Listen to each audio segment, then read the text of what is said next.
할렐루야. 성령 충만하십니까?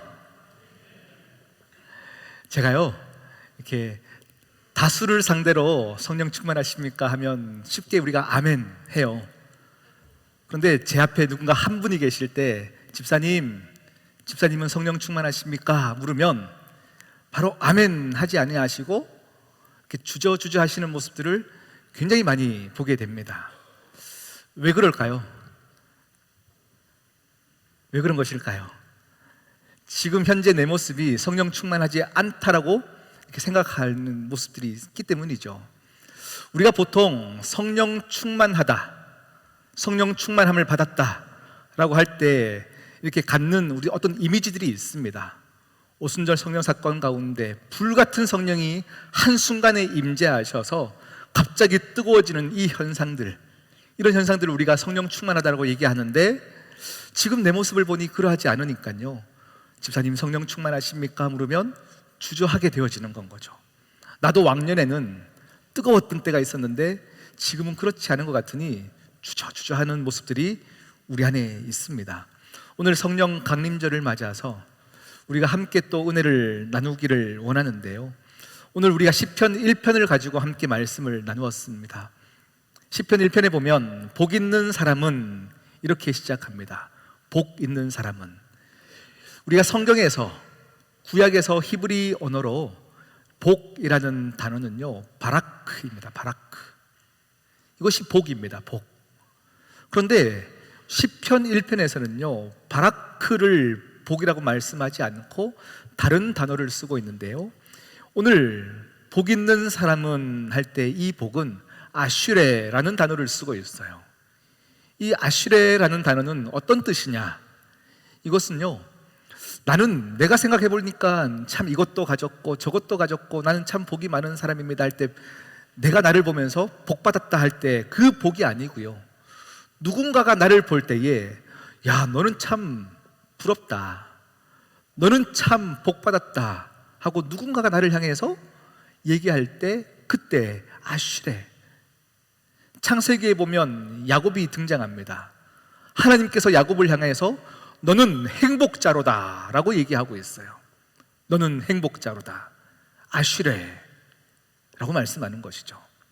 더 쉽게 이해가게 하면 우리 삼성의 이재용 회장이 아들을 낳았는데 어느 순간에 태어났더니 내가 삼성 일가의 아들인 거예요. 남들이 볼 때 뭐라고 하겠어요? 야 너는 참 태어나자마자 삼성의 이재용 아들이냐? 참 부럽다. 이때 뭐라고 얘기한다고요? 아슈레, 이런 뜻인 거죠. 그런데 오늘 하나님께서 우리가 우리의 잘남과 우리의 열심이 아니라 태초부터 우리를 향한 계획이 있으셨고, 할렐루야, 우리를 향하여서 너는 누가 뭐래 해도 내 자녀다 라고 불러주셨어요. 우리의 어떠함과 상관없이 불러주신 은혜를 향하여서 하나님은 우리를 향하여서 아슈레, 너는 어떤 자리에 있든 어떤 모습의 형태의 삶을 살든 너는 복 받았다 라고 말씀하시며 오늘 시편을 시작하시는 것입니다.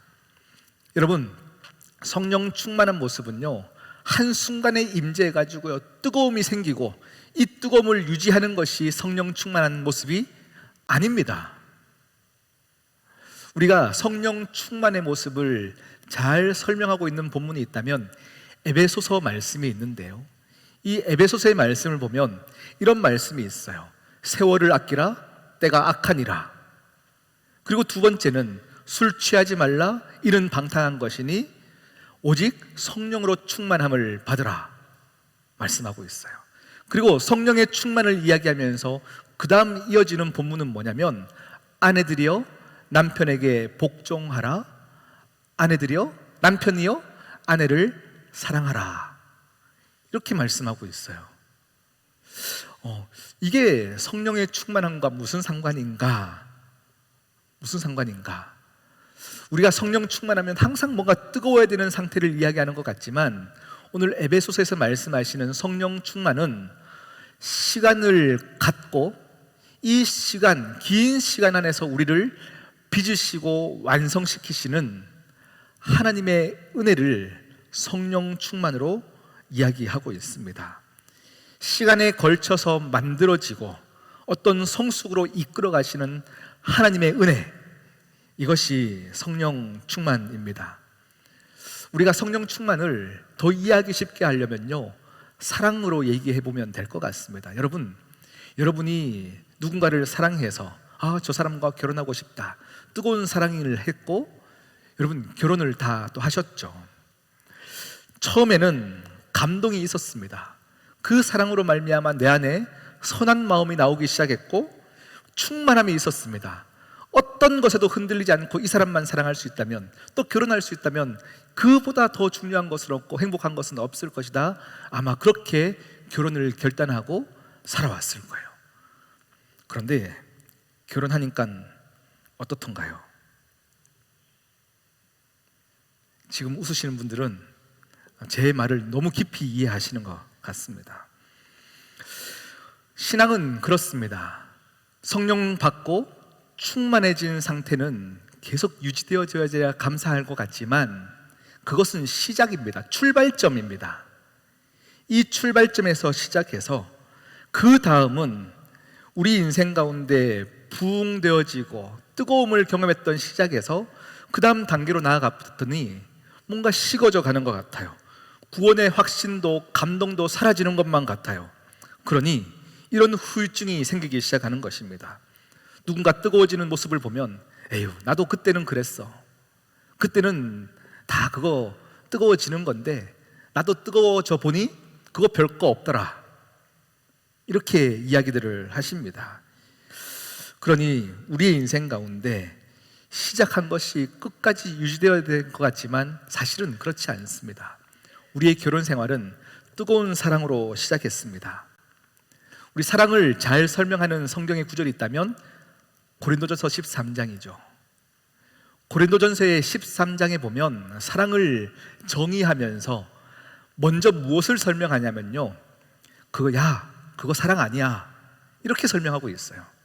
너희들이 생각하는 그런 거 사랑 아니야, 이렇게 설명하고 있습니다.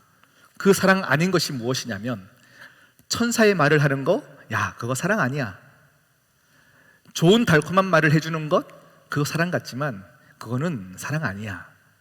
산을 옮길 만한 능력이 있는 것, 그거 사랑 아니야. 이렇게 얘기하고 있어요. 그리고 자기 몸을 불사르게 해주는 것, 그것도 사랑 아니야. 이렇게 말씀하고 있어요. 우리 생각에는 이런 게 사랑이잖아요.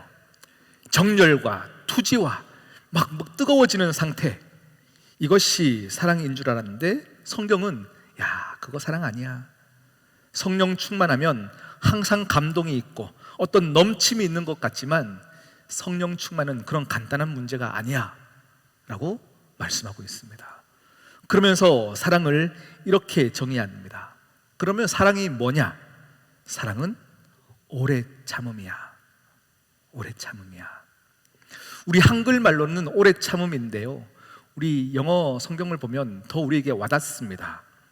Love is long suffering, 이렇게 설명하고 있어요. 무슨 뜻이에요? 사랑은 영원한 고통이야. 사랑은 영원한 고통이야. 이렇게 설명하고 있어요. 여러분, 그러니 결혼할 때는 뜨겁게 사랑하여서 결혼하였는데 사랑했던 내 남편이, 내 아내가 평생의 왼수가 되어 있는 것. 실제로 이번 주 중에요, 제가 오늘 집사님과 함께 얘기를 나누면서 책상에 집사님 휴대폰을 뒀는데요, 이제 부인이 전화가 오는데요, 제가 이렇게 봤더니 평생 왼수 이름으로 전화가 오더라고요. 집사님 왜 평생 왼수입니까? 하니까 웃으셨어요. 네, 나를 항상 응원해 줄 아내인 줄 알았는데 안 해, 나를 부정하는 이 못난 사람이 내 평생에 내 옆에 살게 된 그 사랑이더라라는 것입니다. 이 뜨거움을, 처음 시작할 때 뜨거움을 계속 유지할 수 있을 것 같았는데 유지가 안 되는 건 거죠. 성령 충만도 마찬가지입니다. 한때 하나님의 은혜로 충만해졌고 뜨거워졌는데 살다 보니 식은 것 같아서 나는 이제 성령 충만하지 않은가, 이런 생각들을 할 때가 참 많이 있습니다. 오늘 제가 왜 이런 얘기를 드리냐면, 우리는 인생을 살아가다 보면 우리에게 마주하는 맞닥뜨려진 현실은 우리가 해결할 수 없는 많은 문제들이 있습니다. 부부간의 문제도 있을 것이고요, 경제적인 어려움도 있을 것이고요, 내가 해결할 수 없고 내가 답할 수 없는 많은 도전들을 맞닥뜨릴 때가 있습니다. 허나 그것 또한 하나님께서 나를 성장시켜 주시는 하나님의 방법입니다. 왜 그럴까요? 내가 커야 되기 때문이에요. 하나님은 우리를 키우시기 위하여, 성장시키시기 위해서 내가 답할 수 없고 내가 해결할 수 없는 문제들을 주시더라라는 것입니다. 그러니 신앙의 생활에서도 성령의 충만함으로 뜨거워는 졌지만 어떨 때 보면요, 해결할 수 없고 답을 알 수 없고 하나님이 느껴지지 않는 순간순간들이 또 있더라라는 거예요. 여러분, 우리가 성장하기 위해서 학교를 가죠. 학교를 가면 선생님이 막 가르치시고 꾸짖기도 하시고 또 시험을 칩니다. 그 시험의 목적은 내가 풀 수 있는 쉬운 문제만 나오면 참 좋을 것 같은데 전혀 손댈 수 없는 많은 문제들이 시험에 쭉 나열되어 있습니다. 그런데 시험의 목적은 무엇입니까? 시험의 목적은 내가 어떤 부분에서, 어떤 파트에서 약한지, 또 가르치는 선생님은 내가 잘 가르쳤다 생각했는데 어떤 부분에서 잘 받아들이지 않아서 약하게 되어 있는지를 파악하기 위해서 시험이 존재합니다. 하나님이 우리 인생 가운데 시험을 주십니다. 그러면서 에베소서에는요, 이렇게 말씀하십니다. 우리로 그리스도 예수 안에서 하나님의 영광의 찬송이 되게 하려 하심이라. 우리가 답할 수 없고 우리가 해결할 수 없는 시험 같은 일들이 산적해 있는데 이 일들 가운데 우리가 할 수 있는 건 뭐예요? 눈물 흘리는 것밖에 없어요. 한숨 쉬는 것밖에 없어요. 그 일들 속에서 하나님은 끌고 가시면서 하나님이 성령 충만하게 만드시더라라는 겁니다. 여러분의 인생을 한번 돌아보세요. 매일 죽고 싶은 인생, 분통 터지는 인생, 그런데 교회 올 때가 되면 아무렇지도 않게 포장해야 되고 또 신앙 좋은 척 살아가야 되니 이렇게 딱 얼굴 바꾸시고요, 그냥 시침이 뚝 떼시면서 우리 교회 오는 거 아닙니까? 그런데 막상 우리의 삶을 깊이 들어가 보면 하나도 문제 없는 인생이 없는 게 우리입니다.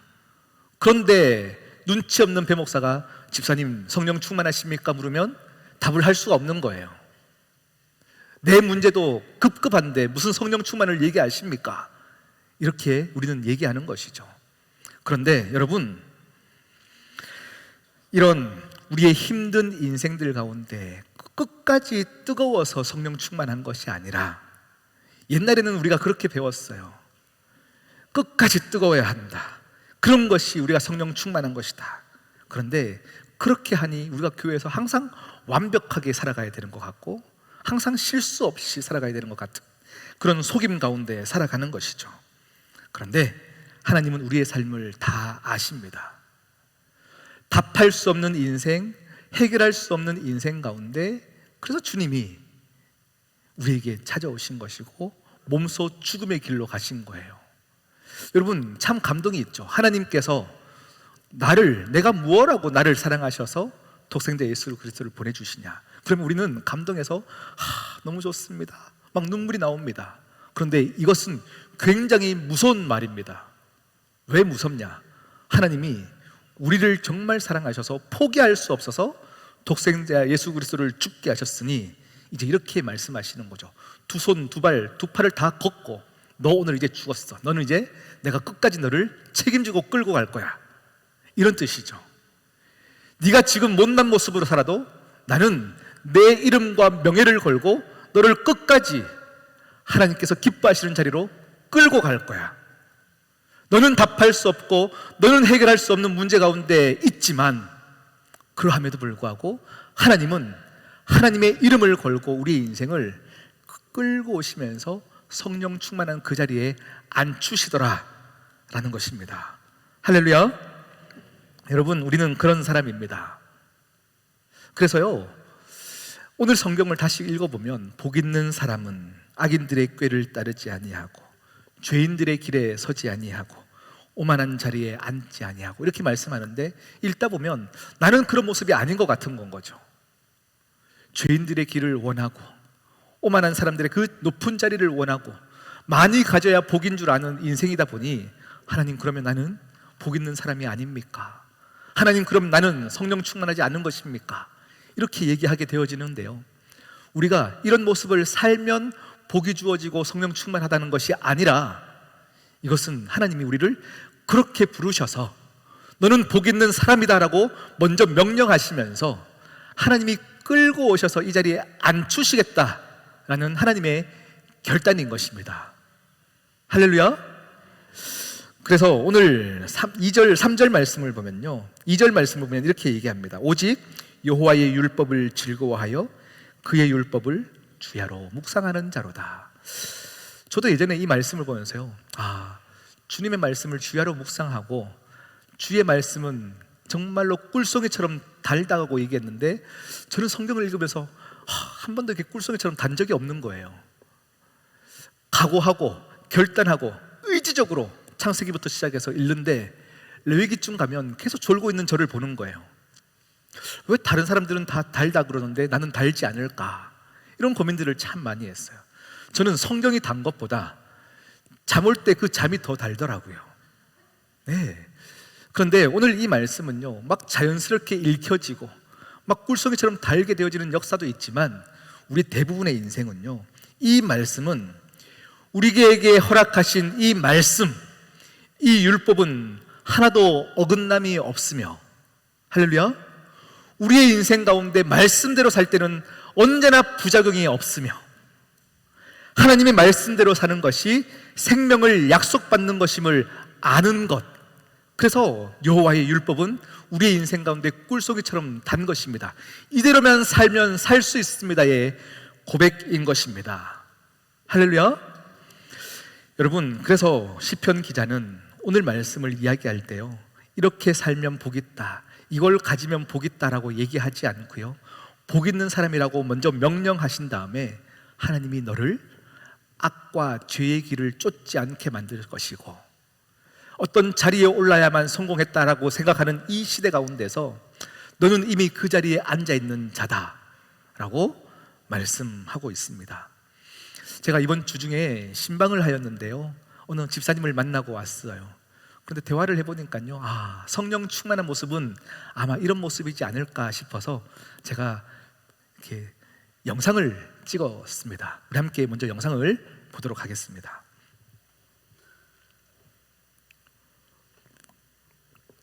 감사합니다.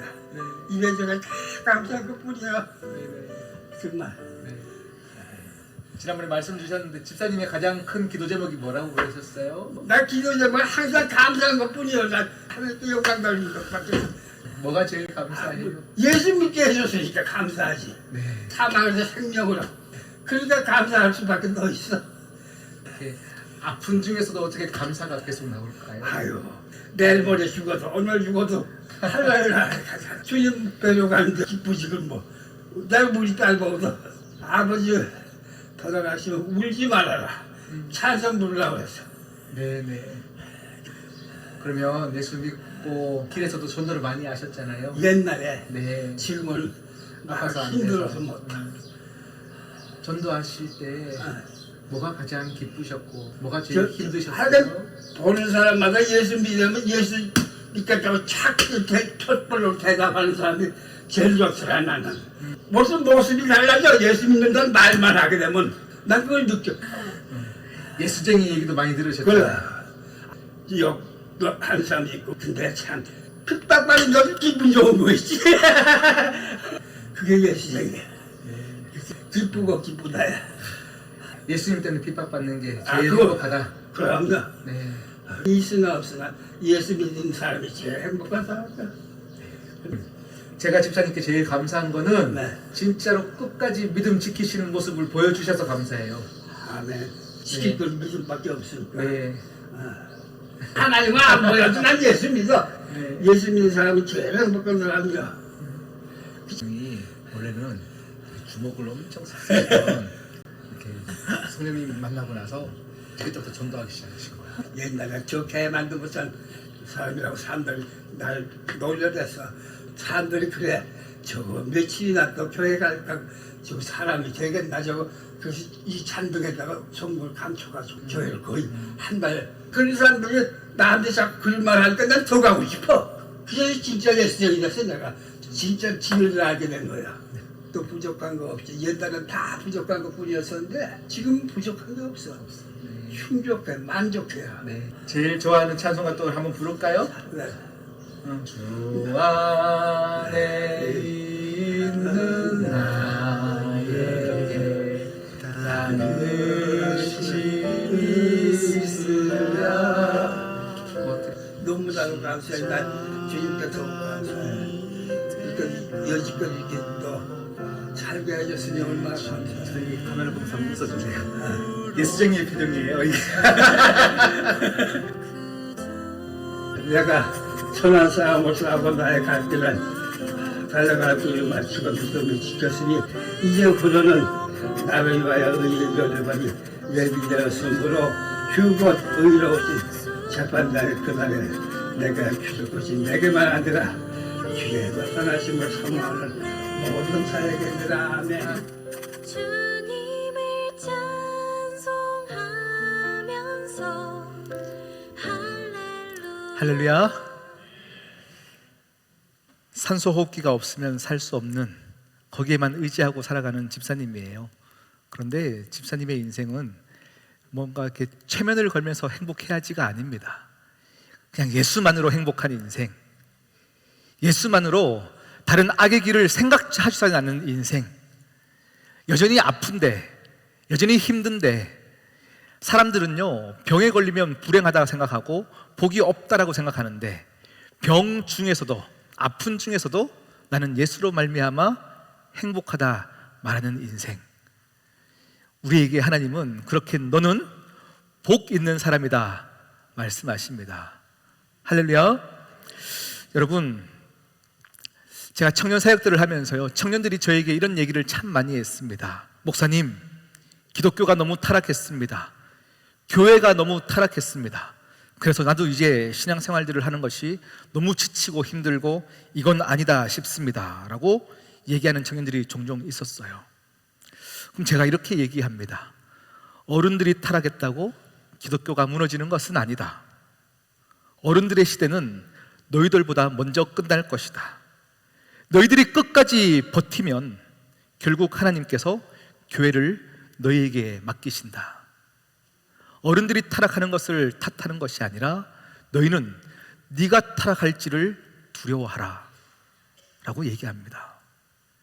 여러분, 지금 2023년을 살아가고 있는, 오늘을 살고 있는 여러분의 그 삶을 아브라함에게 맡기지 않습니다.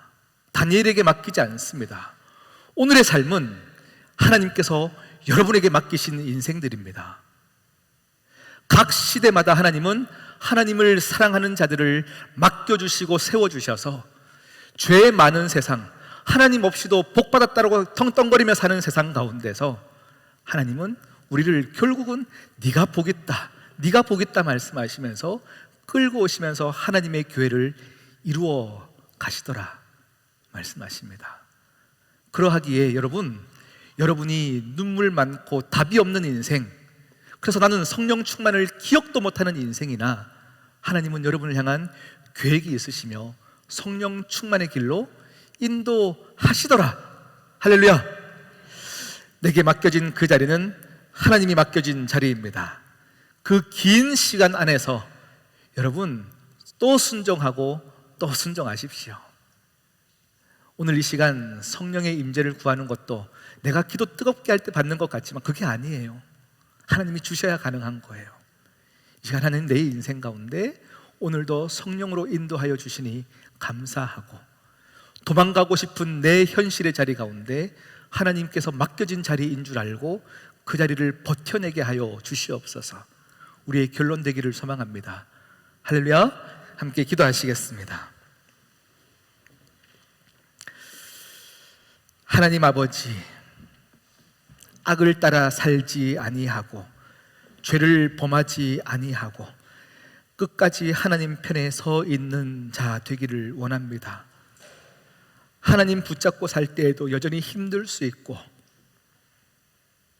여전히 지칠 수 있으나 그 자리에서도 하나님이 나를 인도하시니 나는 악인들의 꾀를 따르지 아니하고 죄인들의 길에 서지 아니하였습니다. 이 모든 것이 주님의 은혜입니다. 하나님, 오늘도 하나님의 은혜를 구하며 성령 충만을 구하오니 우리와 함께하여 주시옵소서. 이 모든 말씀 예수 그리스도의 이름으로 기도드립니다. 아멘.